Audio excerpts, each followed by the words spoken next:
This lecture will consider views of the American West published up to the Civil War. This includes engravings, lithographs, and wood engravings which were issued either as separate prints or in the books, magazines, and newspapers of the time. I should point out that while I have spent many years studying this topic, this lecture has been greatly influenced by Ron Tyler's excellent book, Prints of the West, a reference I highly recommend. Now, I believe that for a number of reasons, the prints we are going to look at have considerable historic significance. Many of these prints were images drawn by artists who viewed the subjects firsthand. Thus, they provide direct and contemporary images of the American West in the past. In many cases, they are also the only visual source we have for what is depicted. Interestingly, these prints are also the most important, if not only, visual source that the public at the time had for the American West. Only a small percentage of Americans and few Europeans visited the West up until the end of the 19th century, and photographs had a limited distribution, except when copied into print form. In the 19th century, without TV or movies, and with few photographs, the public got their visual images of the American West almost exclusively from the widely disseminated engravings and lithographs. A final point of considerable import is that these printed images give us insight into the public's understanding of the West in the past. They reflect the public's knowledge, biases, and underlying assumptions, allowing us to get a sense of how they saw the region. The public's attitude to the West changed over time, and that change is reflected in these prints. In this lecture, we will consider prints of the American West up to the Civil War. A following lecture will look at Western prints from 1860 to the end of the century. In 1800, today's American West was not yet part of the United States, and it was essentially unknown except for a few adventurers and traders. With the Louisiana Purchase in 1803, about half of today's West became part of the political and economic sphere of the United States, and both the government and the public started to become interested in what was out there. Before the turn of the century, there were a few printed images of the West, among which were some book illustrations from British expeditions. Jonathan Carver explored the upper Midwest from 1766 to 1767, and he included a few images in his 1781 Travels Through the Interior Parts of North America, including this engraving of the Falls of St. Anthony. On his third voyage of discovery in 1778, James Cook landed on the northwest coast of America, and James Weber, an artist who accompanied Cook, provided some engravings of the area in the 1784 account of the expedition, such as this view of an Indian village. A few years later, George Vancouver visited today's Washington and Oregon coast, with this view of Mount Rainier appearing in his journal in 1798. While interesting, these few engravings did not give contemporaries that much of an idea of what the West was like, so most people had only a foggy notion of the lands west of the Mississippi.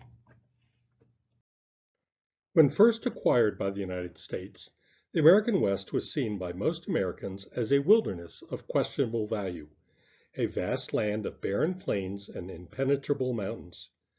The U.S. government, on the other hand, was quite keen to discover the potential of the new lands. So beginning in 1804, with Lewis and Clark, the government sent out several expeditions to explore the region.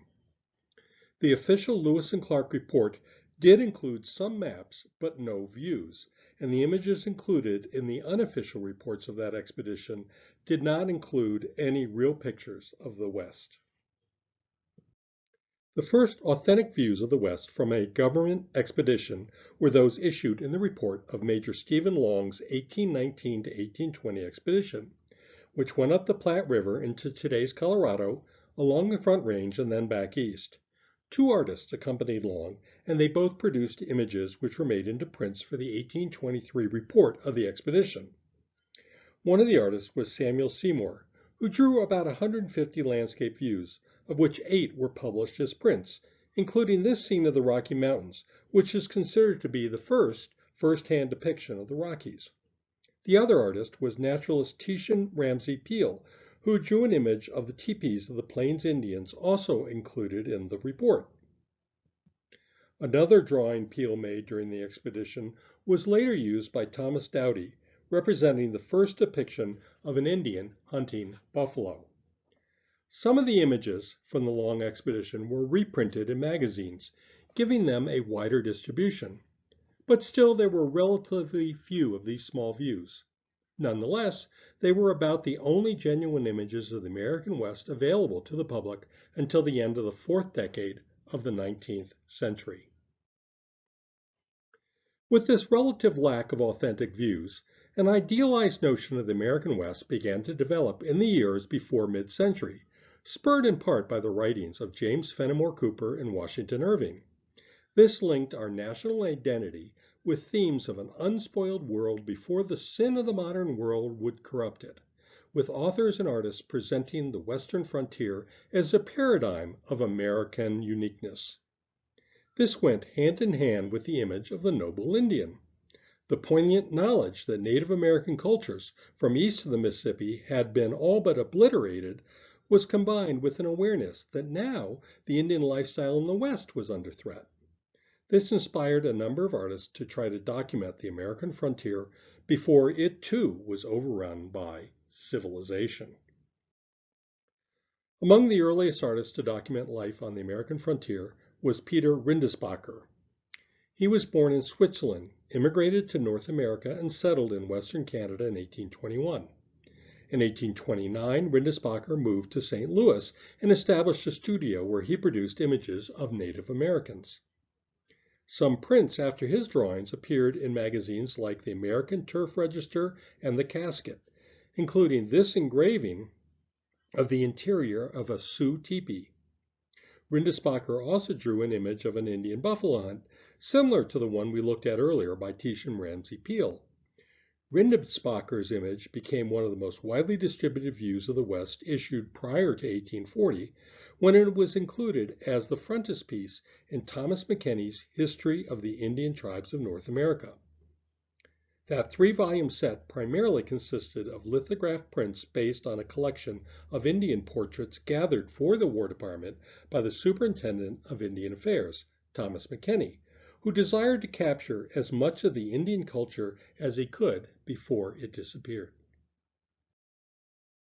That same desire was also the motivation for another work containing images of the American West, a portfolio of lithographs by an artist named George Catlin. In 1830, Catlin set out from St. Louis, heading up the Missouri River on a series of travels lasting several years, during which he made hundreds of drawings documenting the Indians and their culture. From these field drawings, Catlin produced 500 paintings, which he toured on exhibit in America and Europe, though with limited financial success. In order to expand his market, Catlin had a number of his paintings made into lithographed prints, issued in 1844 in the North American Indian Portfolio. Many of these were portraits, but also included were a number of landscapes. Catlin was not a great artist, so his landscapes are suspect in their particular detail, but they did provide the public in America and Europe with early first-hand images of the West. Shortly after Catlin sailed up the Missouri, another exploration party followed along much the same route. This was led by Prince Maximilian of Wied, a European nobleman who was a noted traveler and naturalist. Maximilian hired a professionally trained Swiss artist, Karl Bodmer, to come along in order to produce illustrations of the expedition. Maximilian's journal was published just before Catlin's portfolio appeared, and it included superb prints after Bodmer's drawings. Again, there were several portraits, but Bodmer included many more landscapes than Catlin. Bodmer was a better artist than Catlin, and his prints were more finely produced and aquatint. Bodmer's prints are prized today not only for their artistic quality, but also for the precise and accurate renderings of Western landscapes. While they did offer the public an authentic view of the West, they did not have as wide a distribution as those of Catlin. At mid-century, over 90% of the white population in the United States lived east of the Mississippi, and 90% of the Western population lived in Texas and the 4 states which line the western bank of that river. The rest of the American West was almost exclusively occupied by Native Americans. Still, the acquisition between 1846 and 1848 of the Oregon Territory and the Mexican Cession focused American eyes on the West as a land of opportunity, a region waiting to be tamed by the white man. In the 1850s, this resulted in the appearance of printed images showing rugged mountain men braving the frontier in order to reap the riches waiting for those bold enough to harvest them. These prints definitely had a social agenda, and they depicted the Native Americans and their culture in a biased, one-sided manner. Nevertheless, these pictures were mostly painted by artists who had themselves traveled to the American West in the 1830s and 40s, so there is some legitimate authenticity in their depiction of the region. A young artist named William Rainey volunteered in 1836 to join the Texas Army in its fight for independence, later returning to New York City to set up his studio, with much of his subsequent work being influenced by his experiences in the West. Rainey's most famous image, entitled The Trapper's Last Shot, supposedly shows the scene of the famous trapper Joseph Meeks using his last bullet to fight off a band of pursuing Indians. In 1850, the Western Art Union of Cincinnati produced this engraving based on that painting, a print which had quite a wide distribution. This striking image came to define the American public's idea of the Western trapper, especially after it was copied as a popular lithograph by Currier and Ives. Another artist who traveled to the West before mid-century was Alfred Jacob Miller. Miller joined the hunting expedition of a British sportsman, Captain William Drummond Stewart, in 1837, following what would later become the Oregon Trail to a trapper's rendezvous in the Rockies. Like Rainey, this experience had a profound influence on Miller, and he subsequently made a specialty of producing Western paintings. Some of his images, like this charming, somewhat risque for the period print, were used for illustration for books by Charles Wilkins Weber, but one of his paintings was made into a larger chromolithograph in 1851. The story of this image is that it shows a greenhorn cook trying to find his way back to camp after getting lost on a Western hunting expedition. This print is very scarce, so it probably did not have as much influence on the American public as Rainey's print of the trapper from the year before. Charles Days was another artist inspired to travel west, in his case after viewing George Catlin's painting gallery when it traveled the United States. Days visited his brother George in Fort Crawford, Wisconsin in 1840, then moved on to Fort Snelling, Minnesota the following summer, and in 1844 traveling even further west, accompanying an army expedition from Fort Leavenworth up the Platte River.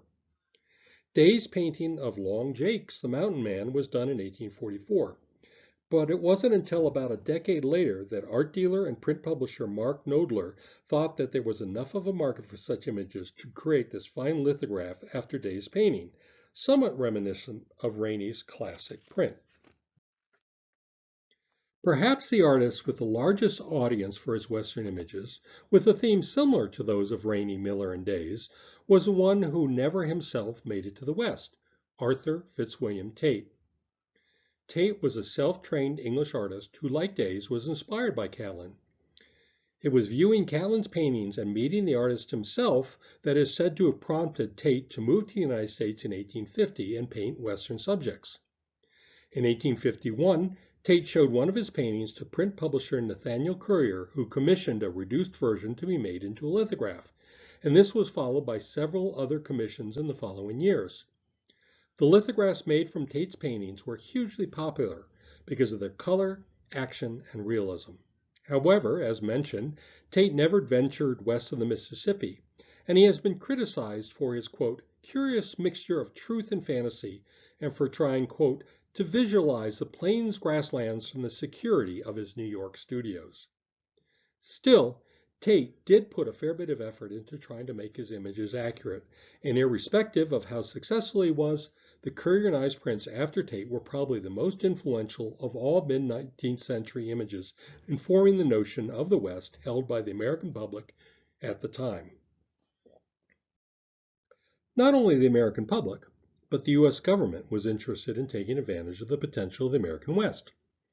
Americans began to move to Oregon and then California in the 1830s and 40s, and this combined with the addition to the United States of the new lands in 1846 to 48 caused the U.S. government to realize it needed to get a better handle on this vast region. Beginning in 1843, a whole series of official federal expeditions run by the Army Corps of Topographical Engineers was sent out to explore, investigate, and document the American West. These included the famous expeditions of John C. Fremont, William H. Emery, and many others.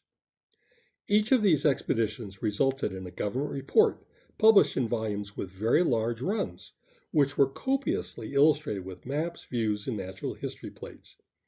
These are small illustrations, usually issued uncolored, but they were done by trained artists such as Richard Kern and John McStanley, and specifically designed to provide accurate social and topographical information of the region. These small government illustrations are some of the finest Western prints ever made. They illustrate many parts of the Trans-Mississippi West at a time it was still relatively unknown to most Anglo-Americans, and they depict many aspects of the region such as landscape, natural history, early forts, and Native American culture. All of these prints were based on first-hand drawings, and their concern with accuracy, they were intended as scientific illustrations, makes them an invaluable historic resource. As a fortunate offshoot of their small size and the fact that so many were made, these prints today are relatively inexpensive and available, especially compared to the larger, separately issued prints we previously looked at. Toward the end of the 1830s, the idea developed that America had a divine destiny as a nation to take over the continent from sea to sea. This was formulated most clearly by John L. O'Sullivan, who in 1845 wrote that it was, quote, "our manifest destiny to overspread and to possess the whole of the continent, which Providence has given us for the development of the great experiment of liberty and federated self-government entrusted to us." The government participated in Manifest Destiny mainly by its support of the building of transcontinental railroads, the first of which was begun in 1865 and completed in 1869. Until this was built, the only way to get from one side of the country to the other was a long voyage by ship or a difficult trip on horse or wagon across the undeveloped West. It was imperative for the American economy for there to be a more efficient means to connect the coasts, but the government was also concerned that if the West Coast were not more closely tied with the eastern United States, it might break off and form an independent nation. Where to build the railroad became a subject of considerable regional competition. So beginning in 1853, Congress appropriated $150,000 for the Army's Topographical Bureau to send out expeditions to explore various possible routes. There were 4 principal routes at various parallels suggested, and expeditions were sent out to survey the options. Similarly to the government expeditions we discussed before, these explorations resulted in reports, in this case a 12-volume set issued between 1855 and 1861. These railroad expeditions included surveyors, scientists, and artists, and similarly to the other government reports, these volumes included copious quantities of excellent prints. All of these government reports between the 1840s and the 1860s generated a huge amount of information, textual and pictorial, of the American West. It has been estimated that more than 1,600 unique images were produced in these reports, and since many were printed in thousands of copies, it has been calculated that more than 25 million separate impressions were made. It has also been estimated that in many of those years, the government spent between 1/4 and 1/3 of its annual budget in making these reports. The impact of these prints was significant. They helped encourage Congress to focus on the development of the West, and they also spurred more immigration to the region. It is said, for instance, that Brigham Young was inspired by Fremont's report to take the Mormons to Utah. The railroad survey prints, like the other government report prints, are small and relatively inexpensive, but a treasure trove of early images of the relatively undeveloped West. On the eve of the Civil War, the American public still saw the West as an undeveloped wild land of danger, as nicely represented by the Currier and Ives prints after Tate. However, The images and reports from the government surveys, as well as the stories of potential riches from Oregon, and particularly of the gold discoveries in California, Nevada, and Colorado, began to stir in the minds of many a desire to travel west, a desire which for the most part was stymied by the advent of the Civil War. After the war was over, that pent-up desire exploded, resulting in a great migration to the west, which in turn changed the way that region was thought of and pictured in prints. We'll look at those changes in the next lecture in this series. Thank you for watching this Philadelphia Print Shop West online lecture, which we hope you found interesting and informative. If you have any questions, feel free to contact us. If you would like to see a selection of original prints of the American West, please visit our website at pps-west.com.